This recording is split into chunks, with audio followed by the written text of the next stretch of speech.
Welcome to the show, Dr. Anwar. It is really a pleasure to have you. Thank you very So, much. Yes, once again. yes, let's start with your childhood. You're actually from Adwetol, Midu, right? That's right. From the That's right. south of Maldives. And that was a time, I believe, when we were under the British protectorate, right? Yes, that's it. How was Yes. life back then? Thank you. As I said, now I must remind myself, first of all, as usual, my humble and modest background. Yeah.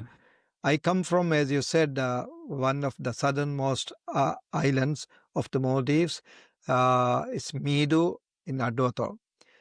Uh, my Midu is actually known for religious scholars, uh, boat builders, carpenters, blacksmiths, goldsmiths, several several trades people practice in Mido, well known for their scholarship, perhaps most of all. And my father loved education. He could speak, understand Arabic. More importantly, he can speak fluently Urdu, Sinhalese, and also he can understand a little bit of English. So he loved education. He wanted to give the best of education available to his children. Uh, I'm his eldest son, and then he sent all his sons to Male for education. That's where I come from. Every was a different challenge because there we had to bring up the an island school to the level of Armenia and Majidia school Okay. in Male. Children in Male, Majidia, Armenia, about third of them, or rather more than third actually, in fact, out of 32, 24 students achieve the standard required for promotion to grade 8.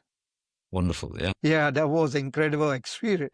And it was a challenge. That is how the So that must have been an eye opener for even policymakers, exactly because policy at that makers. time it was looked Yes, at like yes, the yes.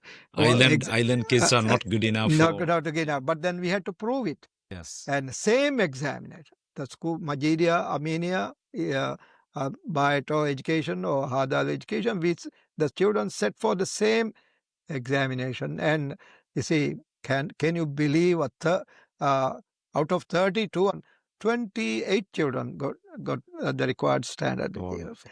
That was it. So the Fushi people, initially they didn't like this school.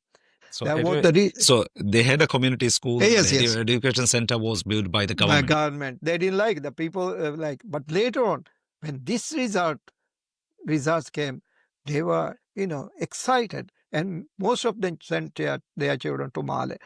Many of them got admitted to Majidia in Armenia, and then some came to private schools. They became very responsible people. Yeah. And did pretty well in life. Yeah. In fact, I hope to write about it. One day you should.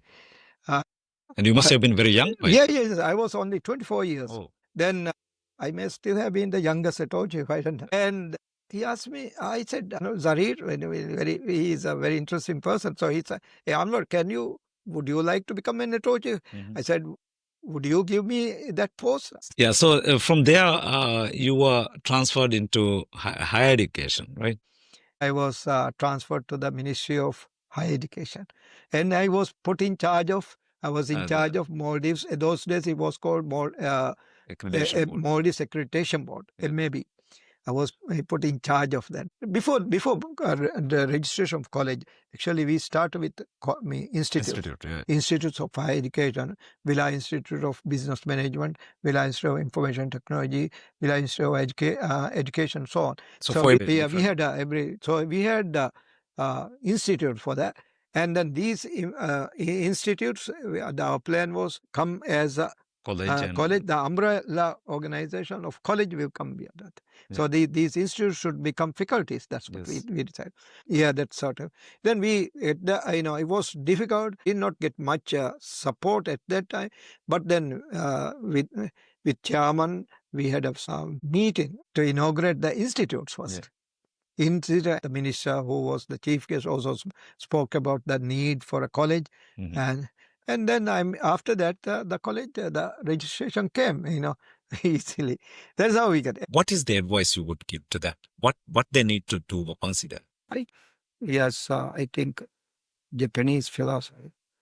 That is the happiness of being busy all the time.